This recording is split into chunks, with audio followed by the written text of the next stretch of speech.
సరిగ్గా సంవత్సరం క్రితం డిసెంబర్ 7, 2023 నాడు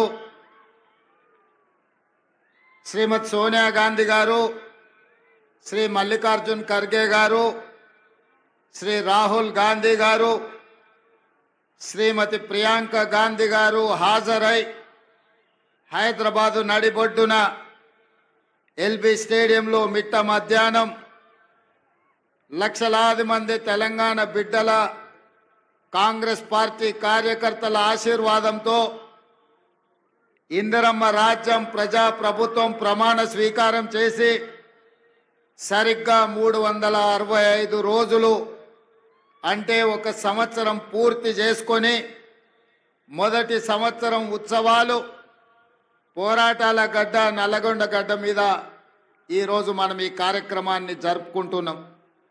మిత్రులారా, జూన్ 2, 2014కు ఎంత ప్రాధాన్యత ఉందో డిసెంబర్ 7, 2023 కావచ్చు, డిసెంబర్ 7, 2024 కావచ్చు, అంతే ప్రాధాన్యత ఉంది. ఎందుకంటే ఉమ్మడి రాష్ట్రంలో సమైక్య పాలనలో ఆనాడు తెలంగాణ వివక్షకు లోనై ముఖ్యంగా నల్గొండ జిల్లాలో సాగునీటి ప్రాజెక్టులు ఫ్లోరైడ్ మహమ్మారిని తరమాలని ఉమ్మడి రాష్ట్రంలో ఎంత ప్రయత్నం చేసినా ఆనాడు సంపూర్ణమైన సహకారం అందలేదు. కానీ తెలంగాణ ఉద్యమానికి నాయకత్వం వహించడంలో నల్లగొండ గడ్డ ముందు బాగాన నిలబడ్డది.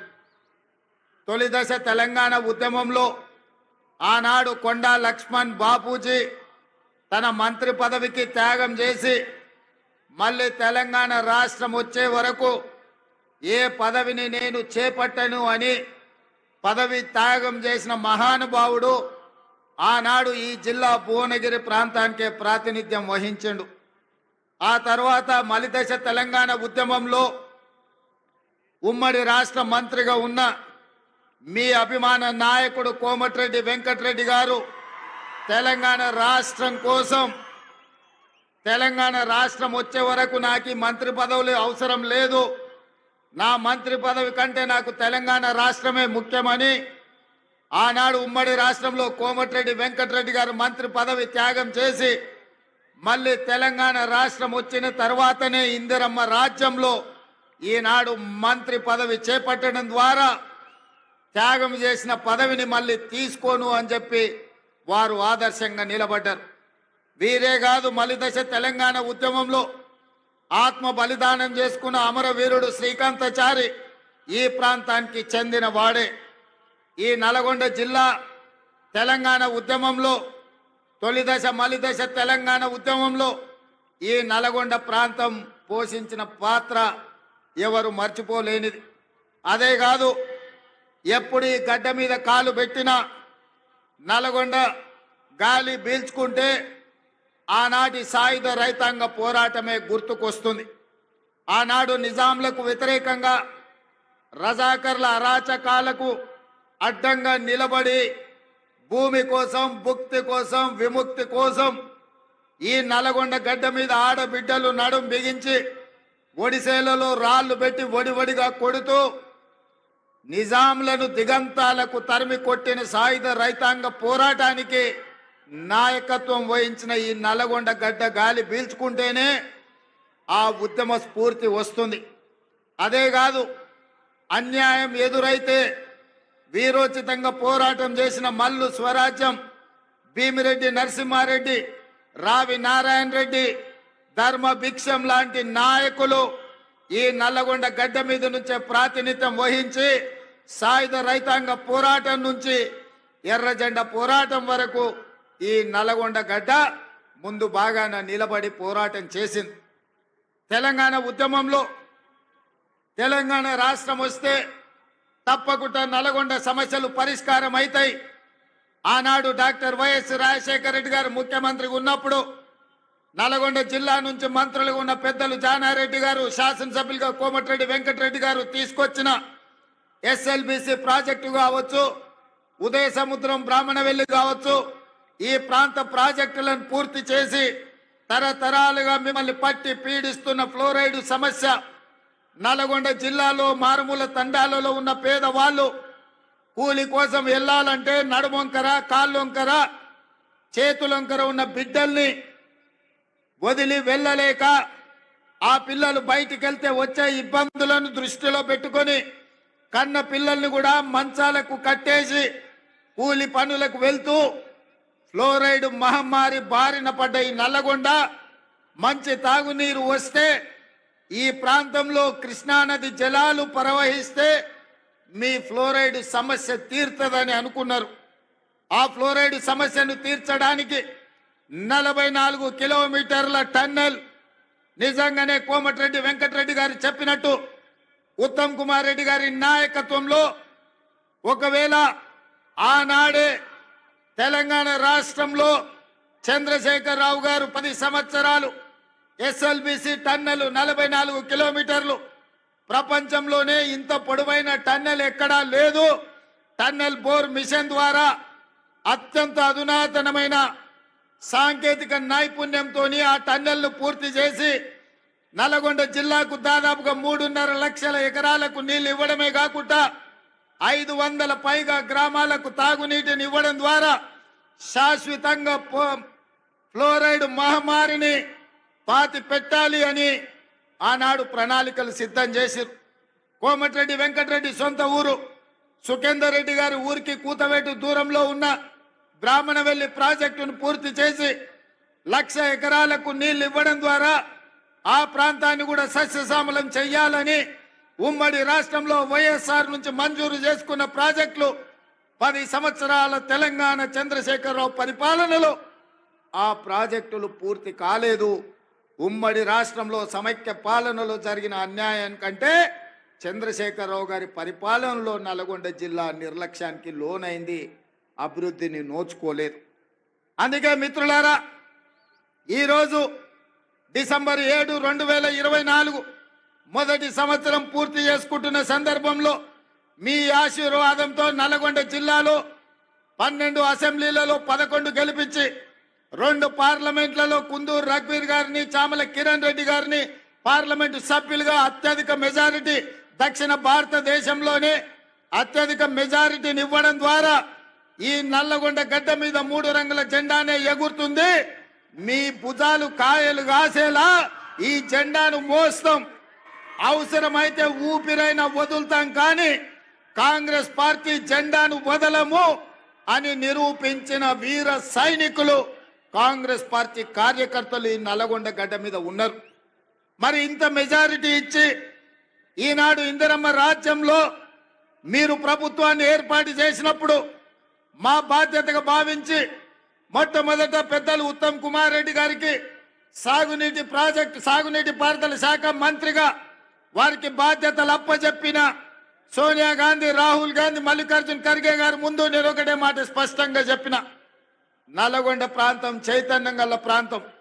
నల్గొండ ప్రాంత ప్రజలు చాలా మంచి వాళ్ళు. మంచిగా ఉన్నంతసేపు, వాళ్ళ మంచి కోరుకున్నంతసేపు మనకు అండగా నిలబడతారు. ఎప్పుడైతే వాళ్లకు మన పట్ల అనుమానం వచ్చినా వాళ్ళ అభివృద్ధిని అడ్డుకుంటే బండకేసి కొడతారు నల్గొండ జిల్లా ప్రజలని చెప్పడం ద్వారా మీ బిడ్డనే, మీ నాయకుని ఉత్తమ్ కుమార్ రెడ్డి గారిని ఈరోజు సాగునీటి పారుదల శాఖ మంత్రిగా చేసి మీ జిల్లాలో ఉండే పెద్ద ప్రాజెక్టులు కావచ్చు, చిన్న ప్రాజెక్టులు కావచ్చు, కానీ పిల్లాయి కాలువ కావచ్చు, ధర్మారెడ్డి కాలువ కావచ్చు, భువనగిరి ప్రాంతంలో మా కుంభమణిలు అడిగే ప్రాజెక్టులు కావచ్చు, ఈ రోజు మునుగోడు దేవరకొండ ప్రాంతానికి నీళ్లు ఇవ్వడం విషయంలో కావచ్చు, ఏది ఏమైనా నగరేకల్ ఏ ప్రాంతమైనా తుంగతుర్తైనా ఖచ్చితంగా మీ ప్రాజెక్టులు పూర్తి చేయడానికి అవసరమైన నిధులు ఎన్ని కావాలన్నా, ఎన్ని వేల కోట్ల రూపాయలైనా అడగవలసిన అవసరం లేదు. మీరు బాజాప్తా తీసుకోండి అని మా ఆర్థిక మంత్రి, ఉప ముఖ్యమంత్రి వర్యులు బట్టి విక్రమార్క గారు ఈరోజు అనుమతి ఇచ్చిండ్రు.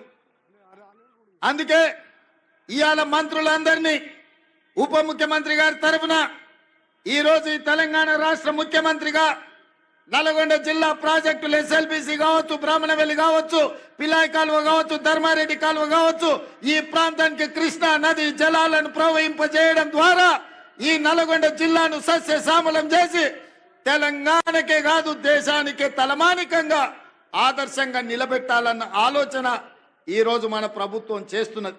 ఇదే కాదు, ఉత్తమ్ కుమార్ రెడ్డి గారు సాగునీటి పారుదల శాఖ మంత్రిగా, సివిల్ సప్లైస్ మినిస్టర్ గా ఈ రోజు బాధ్యత వహిస్తూ మేము ఆనాడు చెప్పినాం వరి పండించండి అని.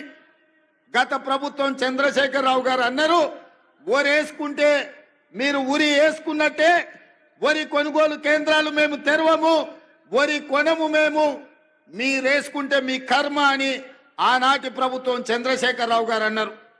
కానీ మేము అధికారంలోకి వచ్చిన తర్వాత సివిల్ సప్లైస్ మినిస్టర్ గా ఉత్తమ్ కుమార్ రెడ్డి గారితో మాట్లాడి ఈనాడు ఐకేపీ కేంద్రాలు 8,500 ఐకేపీ కేంద్రాలు తెలంగాణలో 4 మూలల తెరిపించడం ద్వారా వరి పండించండి, కనీస మద్దతు ధరనే కాదు 500 రూపాయల బోనస్ ఈ తెలంగాణ రాష్ట్ర రైతాంగానికి ఇస్తామని పిలిపించి నల్గొండ జిల్లాలో 5,12,000 ఎకరాల వరి పండించి రైతులు దేశానికే ఆదర్శంగా నిలబడ్డారు. అందులో 2,70,000 ఎకరాల సన్న వడ్లను నల్గొండ జిల్లా ప్రజలు పండించారు. అందుకే ఈరోజు 3 రోజుల్లో మీ అమ్మిన వడ్లకు పైసలు ఇవ్వడమే కాదు 500 రూపాయల బోనస్ ఇవ్వడం ద్వారా రైతు అంటే ఆత్మగౌరవంతో బ్రతకాలి, రైతుకు వ్యవసాయం దండగ కాదు, వ్యవసాయం అంటే పండగ, ఆ పండగ ప్రజా పాలనలో ఇందిరమ్మ రాజ్యంలో జరగాలి అని ఇవాళ మీకందరు కూడా వరి పండించిన వాళ్ళు గుండెల మీద చేతులు వేసుకొని నిశ్చింతగా నిద్రపోయేటట్టు ఈ రోజు మన ప్రభుత్వం ప్రయత్నం చేస్తున్నది. అందుకే మిత్రులారా, ఉమ్మడి రాష్ట్రంలో లేని విధంగా ఈ దేశంలోనే ఈసారి తెలంగాణ రాష్ట్రంతో పోటీపడ్డ వరి రైతులే లేరు. 66 లక్షల ఎకరాలలో 1,53,00,000 మెట్రిక్ టన్నుల వరి ధాన్యాన్ని పండించి ఈ దేశం మొత్తం మీదనే తెలంగాణ మొదటి స్థానాన్ని సాధించింది.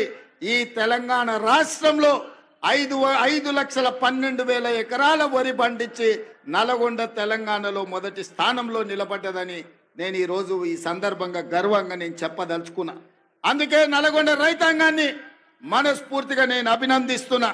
అందుకే చంద్రశేఖరరావు గారికి ఈరోజు నేను చెప్పదలుచుకున్నా, మీరు అధికారంలో ఉంటే చెలాయిస్తాం, ఓడిపోతే ఫామ్ హౌస్ లో పడుకుంటామనే విధానము ఇది మంచిది కాదు మీకు, మీ అనుభవానికి, మీ హోదాకు.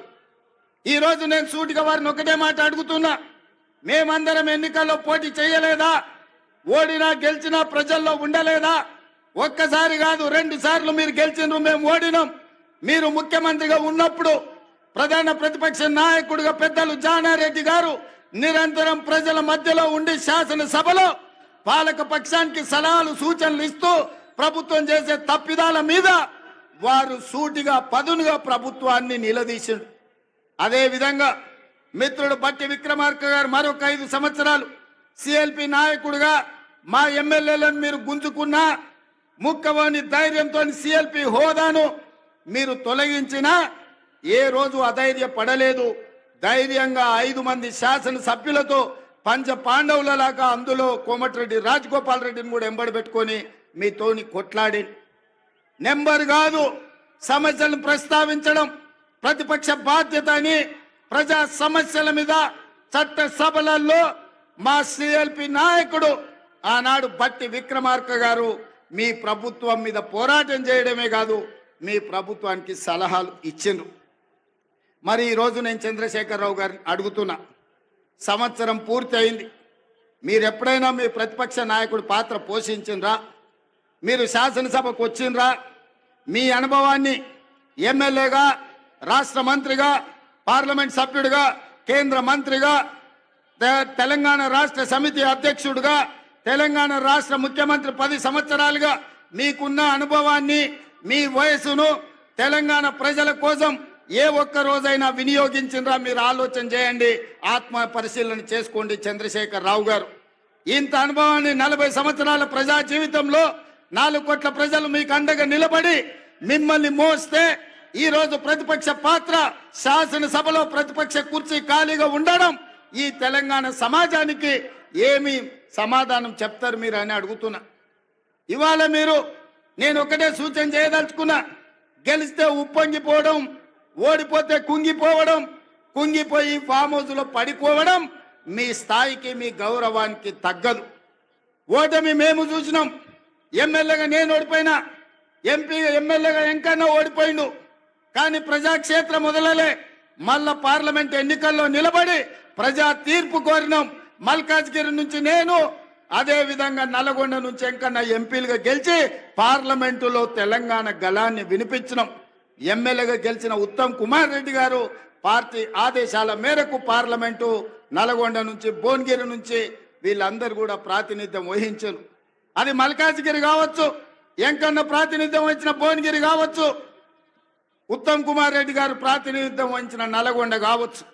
ప్రతిపక్ష పాత్ర మేము పోషించాలని ప్రజలు అండగా నిలబడి గెలిపించారు.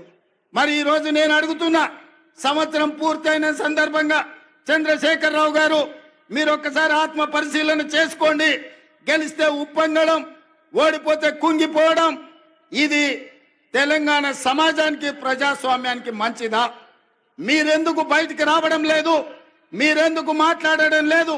ప్రభుత్వం తీసుకుంటున్న నిర్ణయాలు మీకు నచ్చకపోతే, ప్రజలకు కష్టం వస్తే ప్రజల పక్షాన మీరు మాట్లాడవలసింది పోయి మీరు ఒక గాలి బ్యాచ్ను జమ చేసి ఊరి మీదకి వదిలినరు.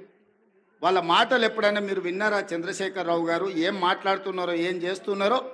ఫ్యాక్టరీలు తెస్తామంటే వద్దంటారు, పరిశ్రమలు పెడతామంటే వద్దంటారు, రోడ్లు వేస్తామంటే వద్దంటారు, RRR కడతామంటే వద్దంటారు, బ్రాహ్మణ వెళ్ళి పూర్తి చేస్తామంటే వద్దంటారు, ఫార్మా సిటీ కాదు అది ఫ్యూచర్ సిటీ అంటే వద్దంటారు, మన ఫాక్సికాన్ పెట్టుబడులు తెస్తామంటే వద్దంటారు, మీకు ఇచ్చిన మెడికల్ కాలేజీలు పూర్తి చేస్తామంటే వద్దంటారు. ఈ రోజు ఏది అయినా వద్దనడం తప్ప ఇంకొక మాటనే వాళ్ళకి తెలుస్తలేదు. నేను అడుగుతున్నా, ఏది వద్దన్నప్పుడు, భూసేకరణ చేయొద్దన్నప్పుడు, పెట్టుబడులు రావద్దన్నప్పుడు, కాలేజీలు తెరవద్దన్నప్పుడు, ఉద్యోగాలు ఇవ్వద్దన్నప్పుడు, గ్రూప్ 4 పరీక్షలు పెట్టొద్దన్నప్పుడు, గ్రూప్ 1 పరీక్షలు పెట్టొద్దన్నప్పుడు, DSC నోటిఫికేషన్ రద్దు చేయమంటే ఏ విధంగా తెలంగాణ రాష్ట్రం ముందుకు వెళ్తుందో తెలంగాణ సమాజం ఆలోచన చేయాలి. ఇయ్యాల పరీక్షలు పెట్టొద్దు, పిల్లలకు ఉద్యోగాలు ఇవ్వద్దు అంటే ఇది తెలంగాణకి క్షేమమా? ఇది తెలంగాణకు మంచిదా?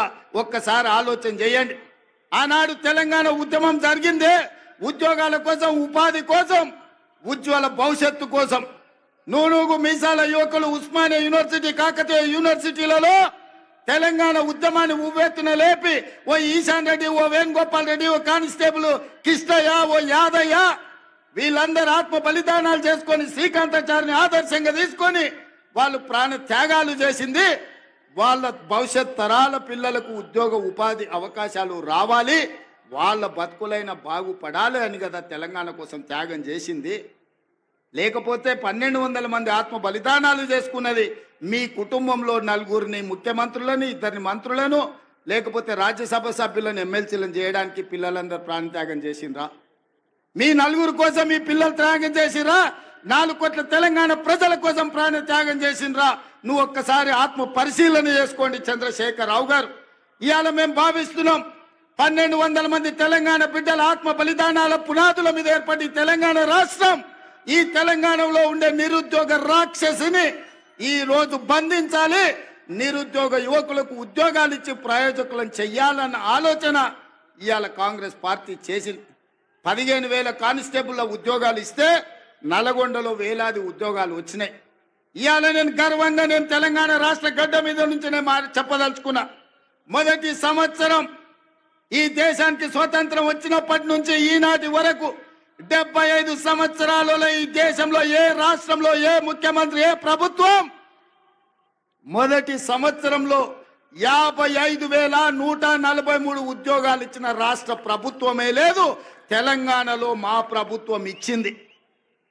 లెక్కగట్టి మరీ చెప్తా అసెంబ్లీలో చంద్రశేఖరరావు గారు, శాఖల వారీగా అది వ్యవసాయ శాఖనా, అది లేకపోతే R&B శాఖనా, లేకపోతే పంచాయతీరాజ్ శాఖనా, సాగునీటి పారుదల శాఖనా, మున్సిపల్ శాఖనా, లేకపోతే ఏ శాఖలో, పోలీస్ శాఖలా, మెడికల్ అండ్ హెల్త్ డిపార్ట్మెంటా, శాఖల వారీగా ఇచ్చిన ఉద్యోగాలు ప్రతి ఉద్యోగి పేరు 55,143 ఉద్యోగాలు మేము తెలంగాణలో ఇచ్చిన మొదటి సంవత్సరంలో నేను గర్వంగా ఈ గడ్డ మీద నుంచి నేను చెప్పదలుచుకున్నా, ఇన్ని ఉద్యోగాలు ఈ దేశంలో ఎవరైనా ఇచ్చిండ్రా? ఇవాళ అక్కడ నడ్డా వచ్చిండంటే ఎక్కడి నుంచో, అయ్యా నడ్డా గారు మీరు మా అడ్డ మీదకి వచ్చారు, అడ్డగోలుగా మీరు మాట్లాడకండి. నేను సూటిగా నడ్డా గారిని కాదు కానీ మోడీ గారిని అడుగుతున్నా. నీ గుజరాత్ రాష్ట్రంలో 14 ఏళ్ళు మీరు ముఖ్యమంత్రిగా ఉన్నారు, 11 ఏళ్ళు ప్రధానమంత్రిగా ఉన్నారు. 25 సంవత్సరాలల్లా నరేంద్ర మోడీ గారి పార్టీ అయిన భారతీయ జనతా పార్టీ అధికారంలో ఉన్న రాష్ట్రం ఉత్తరప్రదేశ్, మధ్యప్రదేశ్, రాజస్థాన్, బీహారా, లేకపోతే ఛత్తీస్గఢ, జార్ఖండ్, కర్ణాటక, మహారాష్ట్రనా, ఏ రాష్ట్రమైనా నేను సవాల్ విసురుతున్న నరేంద్ర మోడీ గారు, మీ రాష్ట్ర ప్రభుత్వాలు ఉన్న దగ్గర ఒక్క సంవత్సరంలో 55,000 ఉద్యోగాలు ఇస్తే మీరు లెక్క చూపించండి. ఢిల్లీ నడి బజార్లో మీకు క్షమాపణ చెప్పి తల వంచుకొని నేను వస్తా, లేకపోతే నా లెక్క అప్ప చెప్తా. నీ పార్టీ నీ నాయకులను నువ్వు తెలంగాణ రాష్ట్రాన్ని, మా ప్రభుత్వాన్ని అభినందించు. అప్పుడే ఈ దేశ ప్రధానమంత్రిగా మీ గౌరవం పెరుగుతుంది. ఏది పడితే అది మాట్లాడితే, ఎట్లా పడితే అట్లా మాట్లాడితే చెల్లదు. నడ్డా గారు మీరు కూడా కేసీఆర్ లాగా తయారు కాకండి. కేసీఆర్ మాట్లాడి, బీఆర్ఎస్ వాళ్ళు మాట్లాడిన ప్రెస్ మీట్ల కాగితాలు తీసుకెళ్లి ఈ రోజు ఈటల రాజేందర్, కిషన్ రెడ్డి గారు అవే నకలు కొడుతురు. పెద్దోళ్ళు చెప్పారు నకలు మారనేకే లియే భీ కుచ్ అక్కలు రహనా చాహియే అని. అందుకే కిషన్ రెడ్డికి, ఈటల రాజేందర్కి నేను చెప్తున్నా, మీరు మారుండయ్యా, మీరు ఆలోచన చేయండి. ఆ దొంగల సోపతి పట్టిర్రంటే మీరు కూడా దొంగల బండి ఎక్కుతారు, మీరు కూడా అటే పోతారు. ఈ దొంగల బండితో మీరు చేరిందంటే అంతో ఇంతో మీకున్న గౌరవం కూడా లేకుండా పోతుంది. అందుకే ఇవాళ నేను ఒక్క మాట చెప్పదలుచుకున్నా. రైతు రుణమాఫీ మొదటి సంవత్సరంలో 25,50,000 మంది రైతులకు 21,000 కోట్ల రూపాయలు, 2 లక్షల వరకు వాళ్ళ ఖాతాలో వేసిన చరిత్ర మా ప్రభుత్వాన్ని. నేను సూటిగా నరేంద్ర మోడీ గారిని, కల్వకుంట్ల చంద్రశేఖరరావు గారికి సవాలు విసురుతున్నా. మీ అధికారంలో ఉన్న సమయంలో కావచ్చు, మీ రాష్ట్రాలలో కావచ్చు, ఒక్క సంవత్సరంలో 21,000 కోట్ల రూపాయలు, 2 లక్షల రూపాయల రైతు రుణమాఫీ మీరు చేస్తే మా వ్యవసాయ శాఖ మంత్రి తుమ్మల నాగేశ్వరరావు గారు, మా ఉత్తమ్ కుమార్ రెడ్డి గారు, మా రెవెన్యూ మినిస్టర్ శ్రీనివాస్ రెడ్డి గారు, బట్టి విక్రమార్క గారితో సహా నేను వచ్చి మీకు క్షమాపణ చెప్తాం. మా చరిత్ర ఇది, నికార్సైన లెక్క ఇది.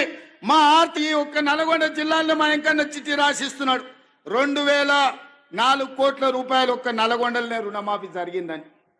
ఒక్క నల్గొండ ఉమ్మడి జిల్లాలో 2,000, కొత్త నల్గొండ జిల్లాలనే 2,004 కోట్ల రూపాయలు మీ ఒక్క జిల్లాలనే రైతులకు రుణమాఫీ జరిగిందని చెప్పి వెంకన్న లెక్కలు అందిస్తున్నాడు. పెద్ద ఎత్తున చప్పట్లు కొట్టండి మిత్రులారా. ఆ మోడీకి, నడ్డాకు కనీసము జ్ఞానోదయం కలిగని అని మన ప్రభుత్వం ఏం చేస్తుందో. ఇదే కాదు, ఉచిత కరెంటు, ఇండ్ల కన్నం, 24 గంటల ఉచిత విద్యుత్ వ్యవసాయానికని ఆనాడు 9 గంటలు ఇస్తానని రాజశేఖర రెడ్డి గారు చెప్పినప్పుడు, ఆనాడు ఉచిత కరెంట్ ఇస్తే బట్టలు ఆరేసుకోవాలి తీగల మీద అన్నారు. కానీ అది తప్పని నిరూపించి రైతులకు ఆనాడు 9 గంటల ఉచిత కరెంటు కాంగ్రెస్ పార్టీ ఇచ్చింది. ఉచిత కరెంటు పేటెంట్ ఎవరిదయా? మనది కాదా? మనం కాదా ఈ దేశంలో కనిపెట్టింది? మన కాంగ్రెస్ ప్రభుత్వం కాదా? ఇందిరమ్మ రాజ్యము ఈ దేశంలోనే మొదటిసారి రైతులకు ఉచితంగా కరెంట్ ఇవ్వాలి, వాళ్ళని ఆదుకోవాలి, కరెంటు బిల్లులను మాఫీ చేయాలని మొదటి సంతకంతో వైఎస్ రాజశేఖర రెడ్డి గారు ఎల్బీ స్టేడియంలో 1,200 కోట్ల రూపాయలతో పాటు రైతుల మీద ఉన్న వేలాది విద్యుత్ చౌర్యం కేసులను ఒక్క కలంపోటుతోనే ఎత్తేసింది డాక్టర్ వైఎస్ రాజశేఖర రెడ్డి గారు కాదా? ఆ ఆదర్శంగా తీసుకొని 24 గంటలు ఇచ్చిన ప్రభుత్వం ఈనాడు ఇండ్లలో కూడా 200 యూనిట్లు ఉచితంగా ఇవ్వాలి పేదవాళ్ళకని 50 లక్షల కుటుంబాలకు ఇవాళ విద్యుత్ శాఖ మంత్రి బట్టి విక్రమార్క గారు 50 లక్షల కుటుంబాలకు 200 యూనిట్లు ఈరోజు ఉచితంగా కరెంటు ఇస్తున్న మాట వాస్తవంగా కాదా? ఇవాళ ఆడబిడ్డలకు 1,200 రూపాయల సిలిండర్ అయింది. రూపాయి జమ చేసి మా అక్కలు జమ చేసుకుంటే మోడీ వచ్చి ఎత్తుకపోతున్నాడు. ఎట్లా ఆదుకోవాలని ఆలోచన చేస్తే సోనియమ్మ చెప్పింది 500కే నువ్వు ఇయ్యని. ఇవాళ ఆడబిడ్డలకు 500 రూపాయలకే సిలిండర్ ఇస్తున్న శాఖ మీ నాయకుడు ఉత్తమ్ కుమార్ రెడ్డి గారు నిర్వహిస్తలేరా? ఆడబిడ్డలకు 500 సిలిండర్ మా తెలంగాణ రాష్ట్రంలో మేము ఇస్తలేమా? రాజీవ్ ఆరోగ్యశ్రీ ఆనాడు మేము 2 లక్షల రూపాయలతో మొదలు పెడితే చంద్రశేఖరరావు గారు వచ్చి దాన్ని నిర్వీర్యం చేసి మనం వచ్చినాక మొదటి 2 రోజులే డిసెంబర్ 9 నాడు 7 అధికారం చేపడితే 9 నాడే 10 లక్షల రూపాయలు రాజీవ్ ఆరోగ్యశ్రీ పథకాన్ని పెంచి పేదవాళ్ళ కార్పొరేట్ వైద్యాన్ని అందించి ఇవాళ పేదవాడిని కుటుంబ సభ్యులుగా భావించి అపోలో యశోద ఎక్కడికి వెళ్ళిన 10 లక్షల రూపాయలతోని మీ కుటుంబాలకు ఇవాళ ఉచిత వైద్యాన్ని అందించింది మన ప్రభుత్వం కాదా? అదే విధంగా ఇవాళ పాఠశాలల్లో ప్రమోషన్లు రాక టీచర్లు బదిలీలు లేక ఉంటే 35,000 మంది టీచర్లను బదిలీ చేయడమే కాదు 21,000 మంది టీచర్లను ప్రమోషన్లు ఇచ్చి ఇవాళ వాళ్ళ ఫుడ్ ఛార్జెస్ కాస్మెటిక్ ఛార్జెస్ 40% పెంచి ఇవాళ ఈ రాష్ట్రాన్ని విద్యార్థులను ఆదుకోవాలని 26,000 స్కూళ్ళల్లో 31 లక్ష విద్యార్థులకు ఇవాళ అన్ని రకాల వసతులు అందించాలని ఒక ప్రక్షాళన చేసి సమూలమైన విధానాన్ని తీసుకొచ్చి ఇవాళ విద్యార్థులను మన ప్రభుత్వం ఆదుకోలేదా అని నేను అడుగుతున్నా. ఇవాళ ఇవన్నీ విద్యార్థులే కాదు, ఈరోజు హోంగార్డ్స్ కానీ పోలీసులు కానీ వాళ్ళ సమస్యలను పరిష్కరించి ఆత్మగౌరవంతో బ్రతికే విధంగా పోలీసులకు స్వేచ్ఛనిచ్చింది మన ప్రభుత్వం కాదా? ఇవాళ అందుకే మన ప్రభుత్వం వచ్చిన తర్వాత మనం పనిలో మునిగిపోయినాం, ప్రచారం చేసుకోలేదు. మీరేమో అన్నలు వెంకన్న మంత్రి అయిండు, రేవంత్ అన్న ముఖ్యమంత్రి అయింది, మన పని అయిపోయిందని మీరు కూడా దావత్లు అక్కడ ఇక్కడ చుట్టాలు ఇళ్ళ పొట్టి తిరుగుతున్నారు పెళ్లిళ్ళు పేరంటాలని. మేమేమో రోజుకు 18 గంటలు పని చేసుకుంటున్నాం. అవతలోడు పెళ్లి పని మీద ఉన్నాడంట, అటు ఇటు దావతుల మీద తిరిగేటోడు దావతుల మీద తిరిగిన వాళ్ళు ఇవాళ సోషల్ మీడియాలో అడ్డగోలుగా ఏది పడితే అది ప్రచారం చేస్తారు. వాటిని తిప్పి కొట్టక మనం వెనుకబడ్డట్టు అనిపించింది. అందుకే ఇవాళ కార్యకర్తలు నేను అడుగుతున్నా, ఈ తెచ్చిన ప్రభుత్వాన్ని నిలబెట్టుకున్న బాధ్యత మనం చేస్తున్న పనులు చెయ్యని మనం చెప్పం. కేసీఆర్లకు దళితుని ముఖ్యమంత్రి చేస్తామనో దళితులకు 3 ఎకరాల భూమి ఇస్తామనో ఇట్లాంటి హామీలు మనం ఇయ్యలేదు, ఇవాళ మనం చెప్పిన ప్రతి పని మనం చేస్తున్నాం. ఇవాళ కేవలం రైతులకు వ్యవసాయానికి ఈ మొదటి సంవత్సరంలో 55,000 కోట్ల రూపాయలు ఈరోజు రైతులకు ఇచ్చినాం. కేసీఆర్ తెచ్చిన అప్పుకు ఆనాడు తెలంగాణ రాష్ట్రం ఏర్పడ్డ నాడు కాంగ్రెస్ పార్టీ యొక్క క్రమ పద్ధతిలో నిధులను మిగులిచ్చి 16,000 కోట్ల రూపాయల మిగులు రాష్ట్రంగా చంద్రశేఖరరావుకు అప్పచెప్తే 10 ఏళ్ల మిగులు రాష్ట్రాన్ని దివాలా దీపించి 7 లక్షల కోట్ల రూపాయలతో మనకు ఇవాళ అప్పచెప్పిండు. మనం ఇచ్చిన 16,000 కోట్ల మిగులు బడ్జెట్ ఎక్కడ?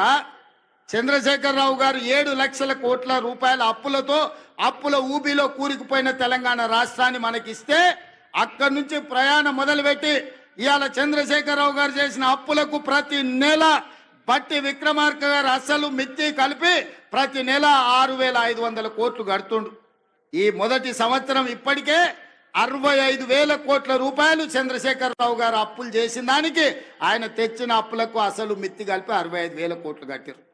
తెలంగాణ రాష్ట్రంలో ఉన్న 70 లక్షల రైతాంగ కుటుంబాలకు 55,000 కోట్లు ఖర్చు పెడితే చంద్రశేఖరరావు తెచ్చిన అప్పుకు మొదటి సంవత్సరంలో ఒక్క కుటుంబం చేసిన అప్పుకు 65,000 కోట్ల రూపాయలు చెల్లించాల్సి వచ్చింది. మిత్రులారా, తెలంగాణ రాష్ట్రాన్ని ఎంత భ్రష్టు పట్టించిండో చంద్రశేఖరరావు.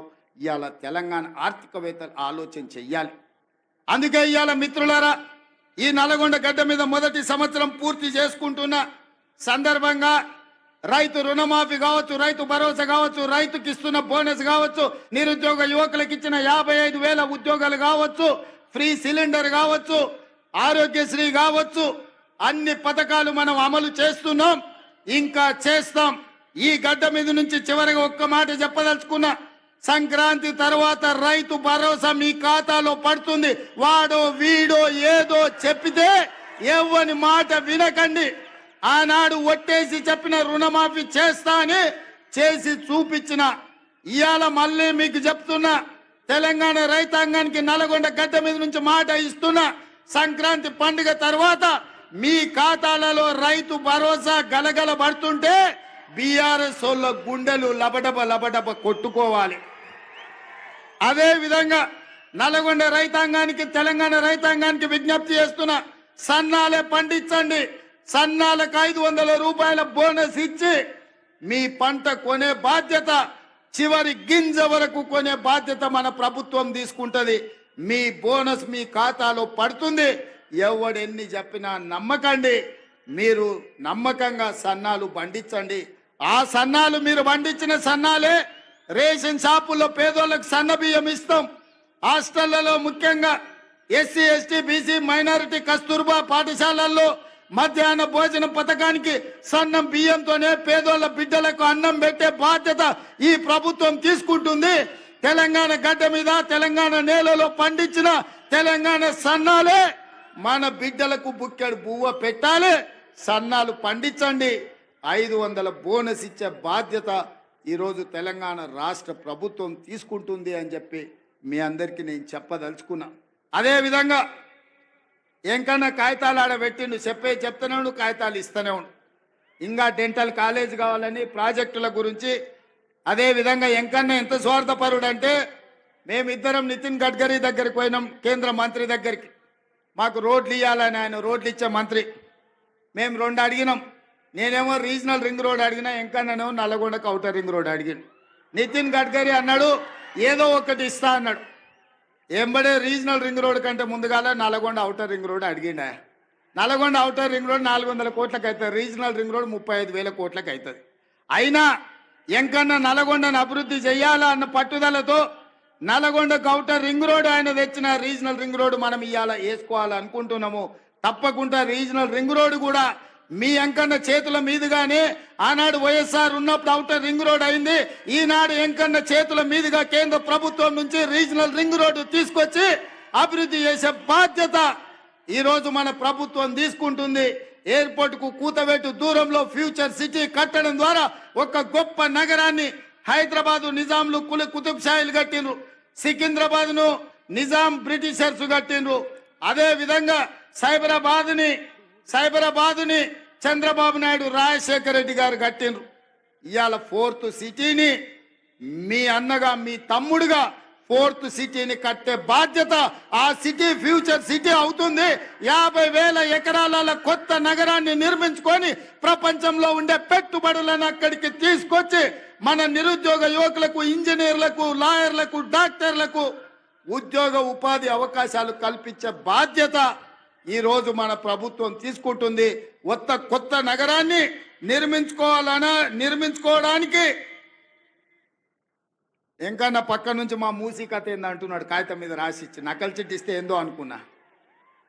ఇవాళ మీ కష్టాలు చూసే ఫ్లోరైడ్ ఒక పక్కన మీ ప్రాణాలు తింటుంటే, మీ బొక్కల్ని నలుచుకొని తింటుంటే అదేవిధంగా మూసీ మీకు కాలుష్యం అయిపోయింది.